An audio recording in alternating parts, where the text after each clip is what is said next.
Assalamualaikum warahmatullahi wabarakatuh. Perkenalkan, nama saya Yuntriana Lalomone, NIM 2202020063, Prodi Manajemen 2, semester 4.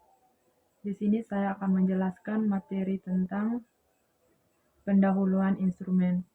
Instrumen keuangan syariah adalah alat-alat keuangan yang dibentuk berdasarkan prinsip-prinsip syariah Islam. Pendekatan syariah dalam instrumen keuangan melibatkan prinsip-prinsip seperti larangan riba, bunga, larangan masyir, perjudian, larangan gharar, ketidakpastian yang berlebihan, dan larangan instrumen dalam bisnis yang melanggar prinsip-prinsip moral Islam. Contohnya, instrumen keuangan syariah meliputi sukuk, obligasi syariah, reksadana syariah, mudharabah, bagian dari profit syariah, dan murabahah, transaksi jual beli dengan markup. Selanjutnya, saham syariah. Saham syariah adalah saham dari perusahaan yang beroperasi sesuai dengan prinsip-prinsip syariah Islam. Ini berarti perusahaan tersebut harus menjauhi aktivitas yang bertentangan dengan ajaran Islam, seperti industri alkohol, tembakau, perjudian, dan riba saham. Saham syariah juga harus memenuhi kriteria tertentu, seperti rasio keuangan yang sesuai dengan prinsip syariah, seperti rasio utang terhadap modal yang rendah dan porsi pendapatan yang berasal dari kegiatan yang halal. Investasi dalam saham syariah memberikan peluang bagi investor yang ingin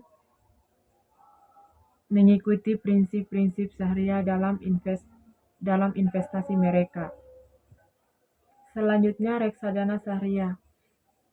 Reksadana syariah adalah produk investasi kolektif yang dikelola sesuai dengan prinsip-prinsip syariah Islam. Dana-dana tersebut diinvestasikan dalam instrumen keuangan yang sesuai dengan prinsip-prinsip syariah seperti saham-saham syariah, obligasi syariah, dan instrumen pasar modal lainnya yang halal menurut ajaran Islam. Manajer investasi reksadana syariah bertanggung jawab untuk memastikan bahwa portofolio investasi mereka mematuhi prinsip-prinsip syariah seperti larangan riba, bunga, larangan masyir, perjudian, dan larangan investasi dalam bisnis yang tidak sesuai dengan ajaran Islam.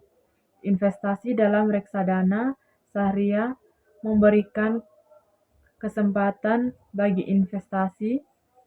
investor untuk mengalokasikan dana mereka sesuai dengan nilai-nilai moral dan keuangan syariah. Selanjutnya, obligasi syariah. Obligasi syariah adalah instrumen utang yang diterbitkan oleh perusahaan, pemerintah, atau lembaga lainnya sesuai dengan prinsip-prinsip syariah Islam. Dalam obligasi syariah, investor membeli obligasi dan menerima pembayaran yang didasarkan pada prinsip bagi hasil, bukan bunga seperti pada obligasi konvensional, dan yang diperoleh dari penjualan obligasi syariah digunakan oleh penerbit untuk proyek-proyek yang sesuai dengan prinsip-prinsip syariah, dan keuntungan atau kerugian dari proyek tersebut dibagi antara penerbit dan investor sesuai dengan kesepakatan yang ditetapkan sebelumnya. Ini memastikan bahwa investasi dalam obligasi syariah sesuai dengan prinsip modal, moral, dan keuangan dalam Islam. Selanjutnya, rangkuman materi.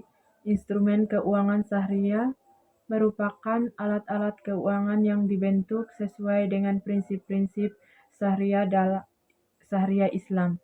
Prinsip-prinsip tersebut meliputi larangan riba, bunga, larangan masyir, perjudian, larangan gharar, ketidakpastian yang berlebihan, dan larangan investasi dalam bisnis yang melanggar prinsip-prinsip moral Islam. Beberapa contoh instrumen keuangan syariah meliputi. Dan yang terakhir, rangkuman materi. Yang pertama, saham syariah, saham dari perusahaan yang beroperasi sesuai dengan prinsip-prinsip syariah, menjauhi aktivitas yang bertentangan dengan ajaran Islam, dan memenuhi kriteria tertentu, seperti rasio keuangan yang sesuai dengan prinsip syariah. Yang kedua, reksadana syariah, produk investasi kolektif yang dikelola sesuai dengan prinsip-prinsip syariah Islam. Diinvestasikan dalam instrumen keuangan yang halal menurut ajaran Islam. Yang ketiga, obligasi syariah, instrumen utang yang diberikan oleh perusahaan pemerintah atau lembaga lainnya, sesuai dengan prinsip-prinsip syariah Islam, di mana pembayaran didasarkan pada prinsip bagi hasil daripada bunga. Yang keempat, mudharabah, bagian dari profit sharing